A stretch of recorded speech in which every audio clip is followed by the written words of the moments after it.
Soybean কিন্তু সুন্দর করে গরম জলে সিদ্ধ করে ধুইয়া জল চিপা নিছি। মসুর ডালটা সুন্দর করে ভিজিয়ে আমি ভালো করে কচলায় ধুয়ে নিছি। এখন আমি সয়াবিনটা মসুর ডালটা সুন্দর করে পেস্ট করে নিব। মসুর ডালটা আমি একটা কাঁচা লঙ্কা আর একটু আদা দিছি।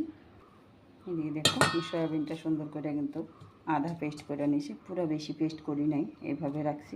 এইভাবে রাখলে খাইতে একটু বেশি ভালো লাগে। বাইরটা রাখা মুসুরি ডালগুলি এটার মধ্যে সয়াবিনটার লগে মিক্স করে নিব। লগে আমি একটু লবণ হলুদ দিছি। আর তোমরা চাইলে এটার মধ্যে কাইটটা পেঁয়াজও দিতে পারো, কিন্তু আমি যেমন না কিছু আমি এইভাবেই বড়াটা বানাবো। বড়াটা সুন্দর করে মাইখা নিছি আমি। আর তোমরা চাইলে কিন্তু একটু বেসন এড করলে করতে পারো, কিন্তু আমার মনে হয় না বেসন লাগবে, এটার লেগে আমি মিক্স করে নিই।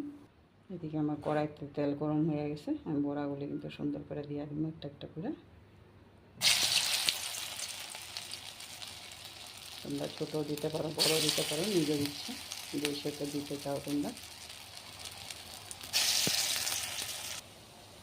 বড়াগুলি দিয়ে দিছি, আর কয়েকটা আছে, আরেকবার দিলে বড়াগুলি ভাজা হয়ে যাবে। আর বড়াগুলি ভাজা হইতে হইতে আমার কিছু আর একটু আয়োজন আছে করালি। বড়াগুলি সুন্দর করে লাল লাল করে ভেজে নিতেছি। এবার উল্টাই দিব আমি।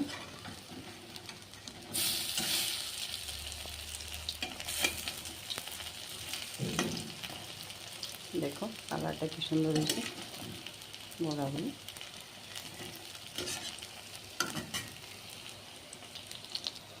বড়াগুলি নামাই ফেলাম এখন। বড়াগুলি নামাই ফেলালাম। খুব সুন্দর হয়েছে বড়াগুলি নামাইয়া। আর কটা আসছিল ভেজা নিতেছি বড়াগুলি।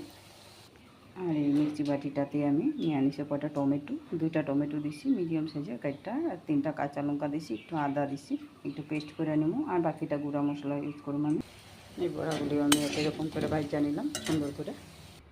আমার দিকে তেল গরম হয়ে গেছে, তাহলে পোড়নে দিব আমি এখন গোটা জিরা, তেজপাতা, আর আছে গোটা গরম মশলা। আর ওখানে আমি পেস্ট করে রাখা মশলাটা দিয়ে দিই। বাটি ধুয়ে রাখা জলটা এটা দিয়ে দিন এটার মধ্যে। এখন আমি এটার মধ্যে পরিমাণ মতো লবণ, হলুদ, জিরা গুঁড়া, লঙ্কা গুঁড়া সব কিছু দিয়ে দিছি। দিয়ে সুন্দর করে মশলাটা সাতলায় নিব। পরিমাণ মতো চিনি দিব একটু। আর আমার এই রান্নাটা তোমরা আগে পরে কে খাইছো এটাও কমেন্ট করে জানাইবা। আমার রান্নাটা কেরকম লাগছে তোমাদের কাছে এটাও কমেন্ট করে জানাইবা। আর বন্ধুরা তোমরা কে থেকে আমার ভিডিওগুলি দেখো কমেন্টে জানাইবা, ভালো লাগবে। পাশে